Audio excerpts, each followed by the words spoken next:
सर्वमंगल मांगल्ये शिवे सर्वार्थ साधिके शरण्ये त्र्यंबके गौरी नारायणी नमस्तुते। पहाड़ों पर रहकर संसारिक जीवों में नव चेतना का निर्माण करने वाली स्कंद माता नवरात्रि में 5वें दिन इन देवी की पूजा अर्चना की जाती है। कहते हैं कि माँ की कृपा से व्यक्ति भी ज्ञानी हो जाता है। स्कंद कुमार कार्तिकेय की माता होने के कारण इन्हें स्कंद माता नाम से अभिहित किया गया है। इनके विग्रह में भगवान स्कंद यानी भगवान कार्तिकेय जी बाल रूप में इनकी गोद में विराजते हैं। इन देवी की 4 भुजाएं हैं। वो दाईं तरफ की ऊपर वाली भुजा से स्कंद को गोद में पकड़े हुए हैं। नीची वाली भुजा में कमल पुष्प है। बाईं तरफ ऊपर वाली भुजा में वर मुद्रा है और नीचे वाली भुजा में कमल पुष्प है। इनका वर्ण एकदम शुभ है। ये कमल के आसन पर आसीन है, इसलिए इन्हें पद्मासना भी कहा जाता है। सिंह इनका वाहन है। शास्त्रों में इन माता का बहुत ही महत्व बताया गया है। इनकी उपासना से भक्त की सारी इच्छाएं पूरी हो जाती हैं। भक्त को मोक्ष की प्राप्ति होती है। सूर्य मंडल के अधिष्ठात्री देवी होने के कारण इनका उपासक अलौकिक तेज और कांतिमय हो जाता है। अतः मन को एकाग्र रखकर और पवित्र रखकर इन भगवती की उपासना करने वाले साधक को माँ भवसागर से पार कर देती हैं और साथ ही इसकी सभी इच्छाएं पूरा कर देती हैं। उनकी पूजा से उन्हें मोक्ष का मार्ग मिल जाता है। यह देवी विद्वानों और सेवकों को पैदा करने वाली शक्ति है, यानी ये माँ संपूर्ण विश्व की चेतना का निर्माण करती हैं। कहते हैं कालिदास द्वारा रघुवंशम महाकाव्य और मेघदूत की रचनाएं माता स्कंद माता की कृपा से ही संभव हो पाई हैं। नवरात्रि के 5वें दिन स्कंद माता का पूजन होता है। इसलिए इस दिन नवरात्रि में प्रातःकाल स्नान करके घर के मंदिर में या पूजा के स्थान पर स्कंद माता की प्रतिमा को स्थापित करें। यदि आपके पास स्कंद माता की प्रतिमा नहीं है तो मन से जो है माँ गौरी की प्रतिमा लें और मन से स्कंद माता का ध्यान करते हुए गंगा जल से शुद्धिकरण करके फिर कलश में पानी भरकर माँ को स्नान कराएं और उसके बाद माँ को रोली कुमकुम का तिलक लगाएं, नैवेद्य अर्पण करें। माँ को पीले कलर अत्यंत प्रसन्न है, इसलिए माँ को सुनहरा पीले रंग का वस्त्र पहनाएं। माँ को रोले कुमकुम लगाएं और माँ के धूप दीप और से आरती उतारें और आरती के बाद कथा को श्रवण करें और फिर माँ का प्रसाद आप भी ग्रहण करें और सबको दें। माँ को प्रसाद के रूप में केले का भोग लगाना चाहिए। देखिए माँ को केले का भोग लगाने से और सबको प्रसाद बांटने से माँ स्वस्थ काया भी प्रदान करती हैं। और माँ का पूजन करते समय इस मंत्र का विशेष रूप से जाप करें। सिंहासन गता नित्यम पदाश्रित कर द्वया सुखदा सुसदा देवी स्कंद माता यशस्विनी। अब आइए स्कंद माता की आरती करके फिर स्कंद माता की कंजरत कथा को श्रवण करते हैं। एक बार प्रेम से बोलिए स्कंद माता की जय। जय हो तेरी स्कंद माता, जय हो तेरी स्कंद माता। 5वां नाम तुम्हारा आता, 5वां नाम तुम्हारा आता। जय हो तेरी स्कंद माता। सबके मन की जाननहारी, सबके मन की जाननहारी। जग जननी सब की महतारी। जय हो तेरी स्कंद माता। तेरी ज्योत जलाती रहूं मैं या हर दम में तुम्हें ज्ञाती रहूं मैं। तेरी ज्योत जलाती रहूं मैं या हर दम में तुमको ध्याती रहूं मैं। कई नामों से तुमको पुकारा मुझे के है तेरा सहारा, कई नामों से तुमको पुकारा, मुझे के है तेरा सहारा।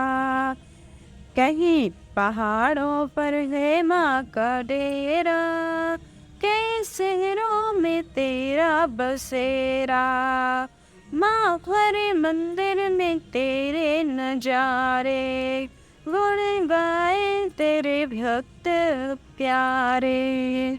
भक्ति अपनी भी मुझको दिला दो, माँ मेरी बिगड़े तुम ही तो बना दो। तेरी जय हो माँ, तेरी जय हो इश्कंद माता। इंद्र आदि देवता मिले सारे, करे पुकारे तुम्हारे द्वारे। दुष्ट दैत्य जब चढ़ कर आए, तुम ही ठंडा हाथे उठाए, दासों को सदा बचाने आए, शमन की आस पुजाने आए, दासों को सदा बचाने आए, मेरी आस पुजाने आए। जय हो तेरी सिकंद माता, पचवा नाम तुम्हारा आता, सबके मन की जानन हारे, जग जननी सब की माता रे। प्रेम से बोलिए स्कंद माता की जय। अब स्कंद माता की परम पावन कथा को श्रवण करें। बहुत समय पहले तारकासुर नामक एक अत्यंत बलशाली दैत्य हुआ। उसने ब्रह्मा जी की घोर तपस्या करके ब्रह्मा जी को प्रसन्न किया। जब ब्रह्मा जी वर देने के लिए आए तब उसने कहा, हे ब्रह्मा जी, यदि आप मुझसे प्रसन्न हैं तो मुझे ऐसा वर दीजिए कि मैं तीनों लोकों में किसी के हाथ से न मारा जाऊं, अर्थात मैं अमर हो जाऊं। ब्रह्मा जी ने कहा, हे वत्स, जो इस धरती पर जन्म लेता है उसकी मृत्यु निश्चित है, अतः तुम कोई दूसरा वर मांगो। उस पर उस तारकासुर ने कहा, यदि ये ब्राह्मण आप मुझ पर प्रसन्न है तो फिर मुझे दूसरा वरदान यह दीजिए कि मेरी मृत्यु सिर्फ शिव पुत्र के हाथ से ही हो। भैया उसने यह वरदान यह सोचकर मांगा था कि अभी तो भगवान शिव माँ सती के वियोग से समाधि में चले गए हैं, कम से कम 1000-2000 वर्षों से तो वो समाधि में हैं, और अब पता नहीं कब उनकी समाधि खुलेगी। अतः उसने सोचा चलो यही ठीक है, अभी तो पता नहीं कब समाधि से जागेंगे, इनका कोई भरोसा नहीं। यार तब ब्रह्मा जी जो उसके तप के अधीन थे उन्हें तो वरदान देना ही था, अतः ब्रह्मा जी ने कहा तथास्तु। इस प्रकार ब्रह्मा जी से अमृत का वरदान पाकर वह अत्यंत बलशाली हो गया और उसने अपने बल के उन्माद में आकर संपूर्ण लोकों में अपना अधिकार स्थापित कर लिया। इंद्रादिक देवता को स्वर्ग से बाहर कर दिया। अब तो यज्ञ का भाग भी वह स्वयं लेता था। इंद्रादिक देवता अपना राज्य वापस पाने के लिए इधर उधर भटक रहे थे। उनकी इस अवस्था से नारद जी अत्यंत दुखी हुए, अतः वो नारद जी गए तुरंत इंद्र के पास और इंद्र से कहा, हे इंद्र, तुम्हारी इस तपस्या को, तुम्हारे इस दुख को तीनों लोकों में सिर्फ माँ अम्बे ही दूर कर सकती हैं, अतः मेरे विचार से तुम्हें माँ अम्बे की शरण में जाना चाहिए। यह सुनकर इंद्र ने कहा, हे देवर्षि, माँ अम्बे कहाँ मिलेंगी, यह मुझे कृपा करके बताइए। तब नारद जी ने कहा, हे देवराज इंद्र, माँ अम्बे सर्वत्र हैं, तुम खाली ध्यान लगाकर माँ अम्बे से प्रार्थना करो, माँ अम्बे तुम्हें यही दर्शन दे देंगे। इस प्रकार नारद जी की बातों को सुनकर देवराज इंद्र ने सभी देवताओं सहित उसी स्थान पर माँ भगवती का चिंतन करना शुरू किया। माँ भगवती का चिंतन करते करते, प्रार्थना करते करते कई वर्ष बीत गए। फिर जब नवरात्रि का समय आया तब देवराज इंद्र ने 9 दिनों तक माँ दुर्गा की प्रार्थना की। इससे माँ दुर्गा प्रसन्न हुई और उन्हें दर्शन देने के लिए आए। तब इंद्र ने कहा कि ये माँ, तारकासुर ने हमारा सारा राज्य वैभव वापस ले लिया, अब आप कृपा करके हमारा राज्य वैभव वापस दिलाओ। माता ने कहा, ठीक है, मैं तुम्हारा राज्य वैभव तुम्हें अवश्य ही वापस दिलाऊंगी, परंतु तुम तब तक धीरज धरो और शांत मन से मेरे नाम का स्मरण करते रहो। देवर्षि नारद ने माता से प्रार्थना किया कि हे माँ, भगवान शिव तो समाधि में गए हैं, आप अपनी योग निद्रा द्वारा उनकी समाधि को तोड़वा दीजिए। माँ ने कहा, हे नारद, तुम चिंताओं को त्याग दो। अब निश्चय ही देवता जो मेरी शरण में आए हैं उनका कल्याण निश्चित है। इस प्रकार कहकर माँ जगदम्बा अंतर ध्यान हो गए। अब देवराज इंद्र भी माँ का नाम उच्चारण करते हुए रहने लगे।